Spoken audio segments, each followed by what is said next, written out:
Ladies and gentlemen of the Hydroneer community, this is Hybridsteel. Thank you very much for kicking by. Today is a big day. It's a good day, and god damn it, it's going to be an exciting day. This is Hydroneer 2.0, and we are back. Okay, so before we get into a game, I want to show you the most important part about this game. We've got a character! It's all good. So yeah, we can actually now build our own personalized character. At the moment, options are pretty slim, but you know, things will get added over time and so on and so forth. We can make him just completely butt-ass naked, and he can run around in his heart pants and his socks. It's all good, but you know, I do prefer my characters to dress a little bit. And unfortunately, so far, there's no hybrid beard, so I just have to settle with this one and be happy. But this game has got online play now, so you can play online with your friends, sort of. It works through the Steam client, so basically if your friends on Steam, if they've got a copy of Hydroneer, it works as split screen. So on your one screen that you have in front of you, you will see half the screen will be you and half the screen is your friend. That is the only way they can do multiplayer. I will try and find the link. Basically, Max explaining this over on Foulball Hangover, and he explained the problems they had when it came to multiplayer. So it's sort of a multiplayer game, but that's up to you if you play with your friends. Going by the testing during the beta actually went well, so go and check that out. But let's get into this now, shall we? It's been a long time to be this excited over a brand new section of this game. I mean, the last time we did something like this was about 4 months ago. So strap yourselves in for this, because what we're going to do is we are going to explore the new realm of Hydroneer. Lots have been added. If you haven't caught up with the dev vlogs and everything else, lots has been added. I'm actually going to leave a link in the description box for the Discord if you want to go and pop your head in there and go and have a chat to all the other people who play this game. But first off, I'm going to teach you one little thing that will save you night mode. And I'm not a big fan of night mode, but we're going to do this now. So look, new game. We're just going to go into new game. New game. I forgot to do something. Right, so what I need to do quickly is I need to return. So we need to go back to the menu. So I'm going to continue. We're going to go to the new game, and we're going to click this creative mode button. Here we go. So now we're in creative. So we don't have to change menus or anything else. It's literally just a click of a button, and this unlocks, I would say, the greatest invention in the whole of Hydroneer is the hourglass. And I love the hourglass because it lets me do this. And now I can cycle night and day and be happy. Now you may be wondering, oh, I want to play the full game. I just want to have that experience, and it's all good. Be happy. But the best thing about this is that now I can go to the menu and go, and then continue, and we go to new game, and we uncheck the creative mode button, and now we're instantly in the brand spanking new, like, bog standard game. And this is still here. So basically, if you pick something out of a shop and you want it in normal mode, you can do this, and it's all good. So yeah, this is the reason why I got excited, because I was able to transport this into a normal game. So I will play this game normally and show you all the bits and pieces, but this is the way I can now do it during the day and not have to worry about going to bed. That's number one. That is the best thing about this. So this is Ember Cradle. Obviously, as we all know, this is your starter plot, and you've got your bog standard equipment over there. You've got you've got your cart, your bucket, a brush, and a pan. And this is the brand new version of Hydroneer. So we start off with our spade. As you can see, graphic changes have happened, and we got our lantern as well. But like I said, if you've got this and this continues daylight, you don't need it. It's all good. So first off, what you may realise is that there's this. This is the brand new shop that was bought in for 2.0. It's got a couple of spanners, repair kits, and these. These are the brand new molds that we now have to work with when it comes to drilling and doing all our mining bits and pieces. And these are used machines. Now these are limited to just one. You can only get these two off of this truck, and then there's no more. And you have to go about and find bits and pieces and do things. And like it says, it's craftable in Helm, and I will get to that a little bit later. So if you keep watching this video, just yeah, we'll get to Helm. I'll explain it all. Well, I'll explain it all when we get there. So first off, this shop has changed a little bit. First off, what you may realise if you haven't paid attention to the devlogs is there are brand new pipes and these are brand new. These are a different sort of pipe, forged iron, and there's also cloutium. But I'll explain all that in another video. That's something else we have to click into, but that's just something I have to teach you. Next, the shop got extended out because it had apparently had a bit of a dead spot, so people were still able to steal stuff. So Max extended the boundaries, made the shop a bit wider, and it's all good. Now we've got the brand new hand sorter. For all those people who like doing a bit of handwork right at the beginning of the game, this is really handy. I'll show you how it works a little bit later on. It does work into the evolution of going in from this into the main sorters. Again, they've changed. We'll go for there again. And obviously we've got dull pickaxe and the dull shovel. Because if you look at that little 1 thing next on the actual description, this is a tier 1 pickaxe and this is a tier 1 shovel. There are tier 2 shovels now and tier 2 pickaxes, and they don't get sold here, they're over in Bridgepour. So we'll get into that again at some other point. Now next is a little bit different. What I need to do is I need to get to the top of here and I'll show you. Okay, so we're going into the keep. Now the only thing that really majorly changed here is the stock market. Stock markets are placed all over the land now, and they always deal in one thing. So this place demands iron ingot. So if you're trading in iron ingot, this is the only place that'll do it here. They don't cycle. There are different places all over the map that do different things. Or if you're like me and you're lazy, you just trade everything to the jeweler and be happy. But that's just the way I do things. This game is up to you on how you do it. So there you go. That's the changes up here. All the stock markets around the world do different things and trade different things, and I'll show you another one a little bit later on. So we're going to take a shortcut through here. As you can see, look, we've got a new map. Next, as you get, a lot of people never knew this actually existed until really close to the end of 1.7, but down this path is the cave where you find the treasure, and obviously there's treasure bits all the way through the game. You go in there and you put your 4 bits of treasure on the plinth and you're all good. That's still a dead end, but you never know. Things might happen. We might end up down there at one point and just going off on our little journeys. And here we come to one of my... I love this little place down here because it's almost like a little secret. No one really ever bothered coming down here apart from me and maybe one or 2 other creators. We're down here. This is where we can buy all fishing gear if you didn't buy it from the original store. And there's just a few little bits and pieces and filters. Filters are really important on piping. Trust me. And we'll get into this at another point. Don't worry. There's a little hook symbol on there that might confuse you a little bit. I'll talk about that a little bit later on. And obviously if we come through the hole here, we've got ourselves our fishing exchange. If you're playing on creative mode, by the way, you can just whack that and be happy, and you don't even have to use fish. You can just pull the fishing rods and be happy. But this is the one place I actually didn't mind being. If you're going to fish, you might as well just do it here, earn the fishing rods and be on your merry way. Next, I'm going to be heading over to Bridgepour. There is one cool thing I've got to show you. It involves the truck, and it's pretty fun. Okay, so with some people, they were basically saying, oh, you know, it's a shame that the truck doesn't flip out anymore and so on and so forth. And I get it, you know, it's one of those like fun little features that was in this game. But they did this, Max has added in this cool little Easter egg. I'll show you now. So you hold down the spacebar and you push W. Wait till the wheels get a little bit faster and we'll go off. Ready? Here we go. We can actively jump the truck now and land perfectly. Yes, but there you go. So there's a cool little feature that, I'm going to be honest, that is just, it's fantastic. Right, off we go. So you may sort of realise the truck is a little bit bouncier than normal. The whole game has been completely overhauled, like completely. It's been about a year. This game is just basically being overhauled from all the code. Snaps was involved in this, and then Max was involved in it, and then everything else happened, and basically the whole game is it's the same game. It's just massively works a lot better now. So here we go. We're going to stop off in Bridgepour, and we're all good. As you can see straight away, Cloutium piping, a little bit different here. So as you can see, it says conveys water, decreases water pressure by 2.5%. If you remember back on 1.7 and like before, all pipes decrease by 1% of pressure. So because of the new systems that are in place in this game, yes, it decreases by 2.5, but there are definitely ways now of boosting piping that is a lot easier. I'll explain that in videos up and coming. Next is all the additions you can put onto piping. So instead of buying a separate pipe for water pressure gauging and water filters and the actual like valve as well, all of these are known as hooks. Hooks literally just clip onto a pipe now.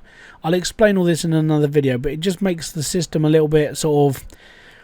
It gives it a little bit more longevity when it comes to actually upgrading your systems. It does work. When going through a new system like this, it does give you a bit of a headache, but you know, things happen and it works. It's all good.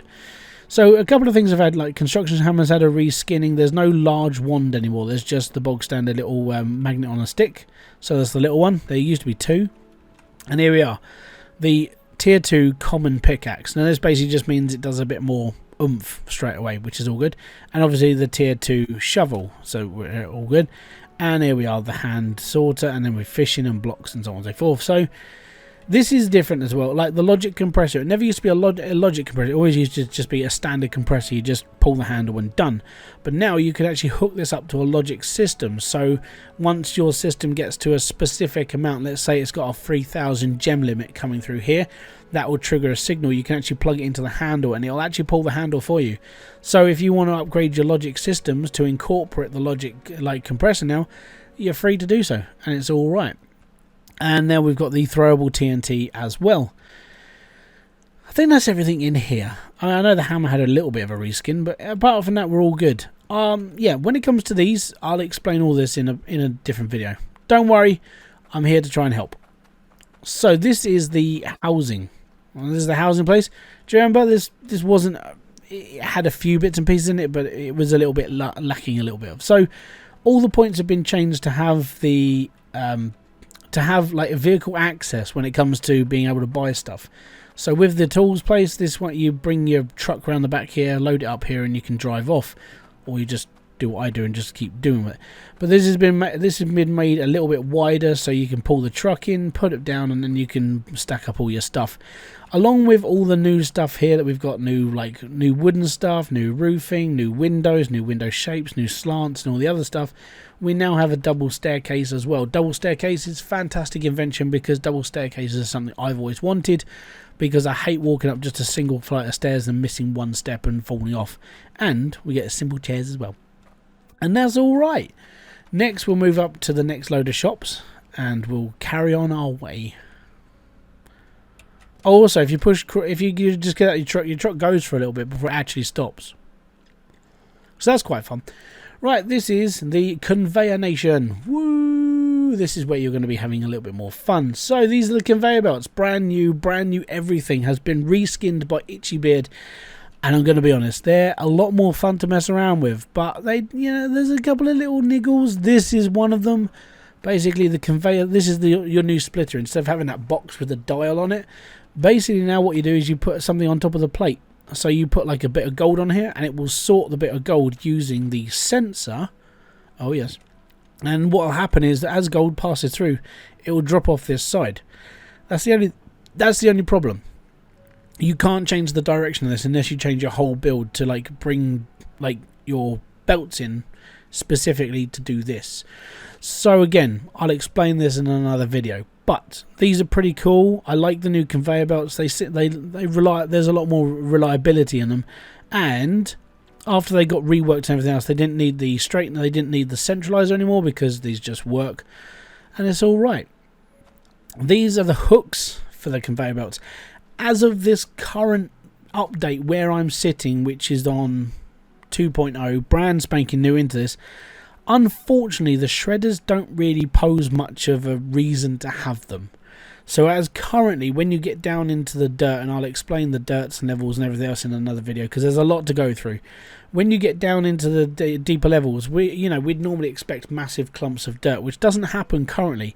When that does, then these become viable to use.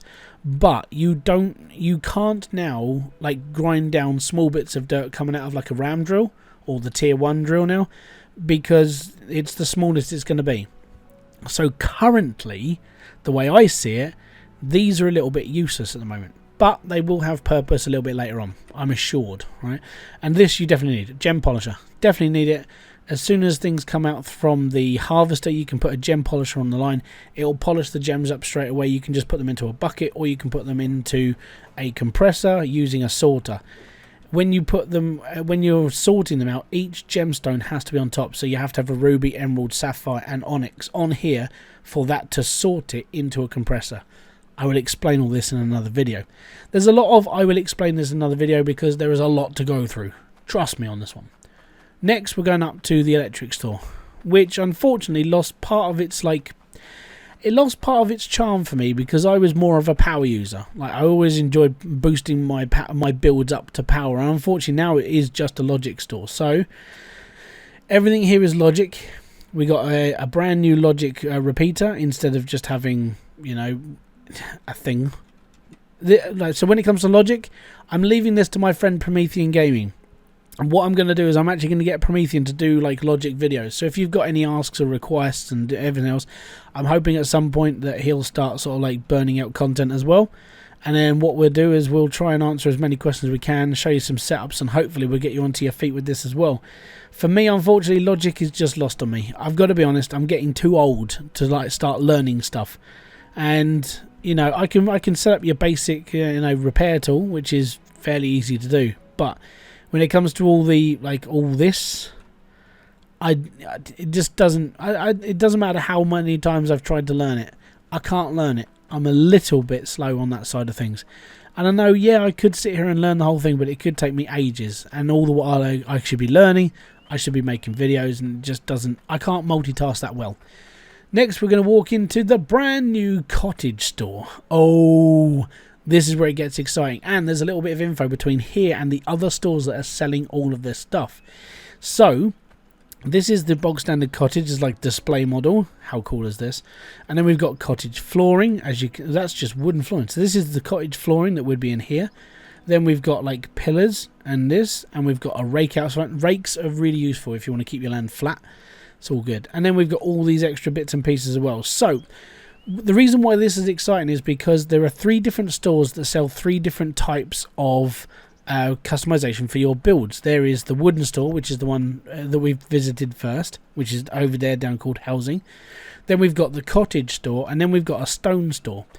Now, I spoke to Max about like what his plan was for all this, and he said basically you're now free to sort of like build things that you enjoy building when it comes to a house or a garage, or even if it just comes down to like a blacksmithing mill. Basically, all these parts all clip in, and they all sort of like share the same area, as in you can't really mess up the design. So you can have like stone pillars with the Tudor look, or you can have the cottage roof on like a stone house, and so you can almost build like a blacksmithery, or you could be. Yeah, there's a lot of possibilities now instead of just building your bog standard wooden structure. There's a lot of like customization when it comes to building your own thing, and that's sort of the reason why Hydroneer is actually sort of like it's quite cool in this aspect. Now, the vehicle store. Vehicles are plenty. Well, there's 4 of them. There's your bog standard truck, which is the one we use, which is rolling away from me. Then you've got your red truck, and then you've got your yellow truck, and then you've got your blue truck. Each one of these will do, you know, they're just a little bit sportier than the bog standard one. If you're a purist like me, I prefer the bog standard one because it's a rough and ready truck. It's not supposed to look pretty. But there is this sign right here. More vehicles coming soon. And yes, there are more vehicles coming soon. We just have to wait. So for now, unfortunately, for all those people expecting the excavator, it's not returning just yet. Don't worry, it will be taken care of. Now, one thing that annoyed me a little bit when we were beta testing this, and I spoke to a couple of other people who did this, who said the same thing, was South Hope. Unfortunately, South Hope has been, it's undergone a little bit of a change, making the land a little bit more rugged and rougher for people to come in and actually mess around with terrain themselves. Max took it upon himself to add some extra land, which screwed me up a bit because I was like, hey, I need this. And he was like, yeah, this is the box. Oh, okay, cool. And what he's done is he's incorporated a more standard terrain into each plot land, so it looks a bit more natural. Now, it takes a long time to rake all this down. It took me a couple of hours. So, yeah. But, I mean, if you look at this as like as an experimental way of like creating a new home, you could put your house up on the hill, have a little path down, have your little build down here and build a mine. You could make an entire sort of like little village out of this landscape. When after seeing this and after my frustration of flattening out, actually sort of makes sense to try and be a bit more varied when it comes to the landscape. And maybe at some point we'll look at this and actually sort of like just build as it is and see what we can come up with. We'll see how that goes, and let me know in the comment section below. I'd love to hear your thoughts. The pricing hasn't really changed here. It's still 6,600, which makes it one of the most expensive plots in the game still. Not the most expensive though. and not the deepest. And obviously most people will go, well, I'm going to go to mildew because mildew is the deepest plot. Yes, it is the deepest plot.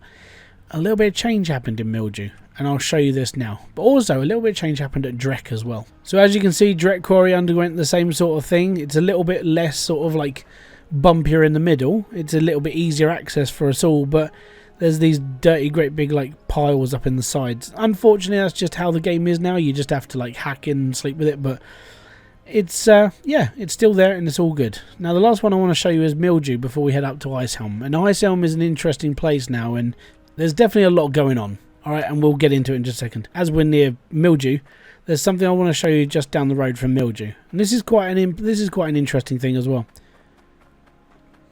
So just outside mildew, there's an exchange. Ah, and these guys are looking for gold. Now gold on demand obviously has gone down. Oh no, but don't forget these are stock markets. There's plenty of them all dotted around. And you can trade your gold bars here if you really want to, or you, as said, you just build stuff and just send it to the jeweler, like I will. So Mildew Pond. Mildew it's a little bit different. I need to still explore Mildew Pond. I never took the time to actually dig into it. But mildew has changed. The big change is it's flat. Do you remember how bumpy this was before and how horrific the landscape was? Yeah, so it's all good. So underneath, yes, there is still a pond, but it looks like this now. So the only way that I can sort of like figure this out is that maybe, because I haven't actually gone down there and explored, I will do a video on Mildew Pond and the reasons why it's okay and so on and so forth, is that going by this and everything is now tier 1, tier 2 and tier 3, maybe, because I'm just guessing at this point until I make the video, tier 1, tier 2 is the things that we can actually access. Tier 3 is obviously a bigger pond, but it might be deeper, so that's going to be interesting. I'm just speculating. I haven't actually done anything here. So wait for my video on Mildew's Aquifer, or you can go and do it yourself. You know, that's the joys. I can only do as much as I can. Hopefully someone in the comments will go, yeah, basically it means this, and we'll go from there. And on to the last place, Icehelm. Now Icehelm for me is, I would say it's more of an impressive feat. The reason why is just because I was watching this being built by Max. He did a couple of live streams when he was looking into building this, and it actually strikes me as a place that's going to be quite interesting to dig into as well. And it actually works out as a really interesting place to be, because it's the first plot of land we can build into horizontal instead of vertical, and it has its own store. And like I said, everything up here is now, we can actually sort of like join all this with like the cottage. So let's say you want to build like these stone pillars up the sides, but you want a more sort of like country look. You can do this. All these are modular. They work all together. Instead of creating something that looks a little bit odd, it all sort of works. And I know, you know, Todd Howard's most famous for saying it just works. This really does. So I'm actually looking forward to sort of experimenting with this and showing, maybe showing it off and seeing what we can do with it. So this is Icehelm. It's pretty impressive. This thing here is a bit dodgy. It seems to be a graphical problem that has just persisted since beta. Watch this. Yeah, it's a little bit weird. Okay, Icehelm is all underground. So, down we go. I personally don't like taking the lift down because it takes too long. But obviously taking the lift up, yeah, it's the only way out. Yeah, that is the only way out, by the way. Okay, so, Icehelm, as you can see, it's lava-y, to say the least. So what we'll do is we'll go and check out the plot of land first, and then we'll work our way out through this and I'll talk about it. So first off, I need to jump off and land here. So this is the underground mining section. It is for sale. It's 7,200, and you're probably sitting there going, well, what the smeg is this? Now if you saw some of the earlier development videos, Max talked about a plot of land you were able to dig into instead of digging under, and this is it. This wall here, I think it's the other wall over there, basically you dig that way instead of digging down. Because we're already underground, the further back you go, the more reward you're going to get. So we're already there. It's always good to use a tier 2 drill, and I'll get into that in just another video or just a minute. But basically this wall you can keep digging until you can't dig any further. When I was doing beta testing, this goes back 16 squares. So this is more profitable than mildew already, because mildew is only like 12 squares deep. This is 16 down to tier 2. So this could bring out a lot more reward. So we could be doing a video on this plot of land alone. Now let's go to the shop, because there's some interesting things in the shop. Unfortunately, the shop is up all these stairs. But if you look at the detail that went into this, I mean, yeah, okay, it's not massively detailed, but it gives you a bit of an atmosphere. This place is an abandoned dwarf mine. It's not as sort of used as it should be, and it used to be home to a great wall of people, that sort of thing. But apart from that, yeah, it's a little bit run down. So as you can see, we can now get all of our conveyor belts and stuff here, so we don't have to bring new stuff here. We can just buy the plot of land and then source our stuff from this shop here. We've got Cloutium, all the piping. We've got our plugs, we've got our hooks, we're all good, and we've got all of our tools as well. And we've got all of our bits and pieces that we need for digging, and when we've got these. Now you're probably asking yourself, because obviously you're new, you're probably wondering what the smeg are these. This is how we upgrade now. Because there's no way of buying new equipment, you have to create new equipment. In order to create new equipment, you have to have specific ingredients. And on the bottom of each one of these things, it tells you exactly what you need to build this stuff. So you can tell how long it's going to take you to grind this out. To get like 300 Cloutium is going to be a pain in the ass. But that just basically means you need to work a little bit more. You need to actually sort of like put in the time. And now a set of scales is actually quite relevant to have, because if you're going to get a bar and you want it's as close as 300, but let's say you do 320 like a 320 pound bar of Cloutium, you lose it all. So you don't want to be making a 600 gram bar of Cloutium just to get yourself a T2 drill when it only needs 300, and it will waste the other 300. So you have to be a bit more specific in your builds now. And having a set of scales around is all good. So that's a T1 drill and that's a T2 drill. This is a T1 booster. That's a T2 booster. T1 harvester, T2 harvester. So as you can see, T2 needs Cloutium, T1 doesn't. Which basically means for like T1 stuff, 300 iron, bring up a load of iron up here, get a saw, hack your blocks up if you have to, and basically just build up what you need. These are handy, but these are your necessity. And don't forget, in this game now, we only get one set. Everything else you have to craft. You can't just buy drills. You can't just buy them. You just have to go in here. Now, obviously, with creative mode, you can duplicate stuff with the magic wand. So if you build a bar of 100 weight and then you just want to build stuff, you can do that in here. I've already set that up in the game and I'll show you how I did it. Well, this is where we come with those little things. So you take the little model off the table, you bring the little model up onto the plinth, and then as it does give you rough instructions. So we put the little model on the plinth, we put the bars of gold in the crucible, we pull the lever, and ta-da, it's arrived. So put the little model on the plinth, walk up here, put your iron or your Cloutium into the crucible, and then you pull this hammer, it goes along, it puts the iron and Cloutium into the runs, and then this big thing comes down and boom, you get your little model. And that's literally how you build stuff in this game now. Yeah, and then you got these. There's a couple of these dotted around, Ice Helm, and these are quite important. So this, if you put something on this conveyor belt, it will follow the piping and it will shoot it up to your truck on top of land, hence the diagram. Yep. Alright, and what we'll do, there's one more place to explore, and that's where we're going to head now. This is the only downside to being in Ice Helm. There's no quick way out. You have to use the lift. Beam me up, Scotty! Boom! There we go. If you jump at the end, it looks cool. Alright. One last place to check out. Now, whilst this place was being built, I did request like a little place called Hybridsteel. That apparently is Hybrid's house. So yeah, when this was being made, it was like, I want a house, and so Max put one in. I'm pretty sure that's mine. There's just no signpost, so everyone's welcome to stay. It's all good, unless that was it. Was that it? No. No, it was literally that house, right? So this is the last plot of land that's in this game. As of now, this is the last plot. So this place is called Snowrune Falls. It was named on one of the live streams when Max was creating this, and this plot of land will cost you $7,000. So this is the second most expensive plot of land. The one on the underground is actually the most expensive at $7,200. But it's not a bad plot of land. And like I said, I haven't dug up here. It was locked off during the beta. So whenever I do a video up here, it'll be the first time we ever do it.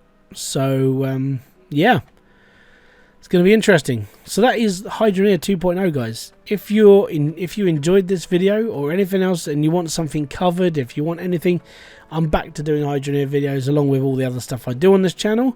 So if you do request anything down in the comment section below, it's most important, and that gives me an idea of what people are going to be looking for going forward into Hydroneer 2.0. So thank you very much for kicking by. This has been Hybridsteel.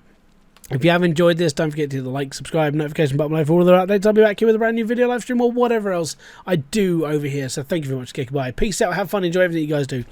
Boom! Fist bump to you.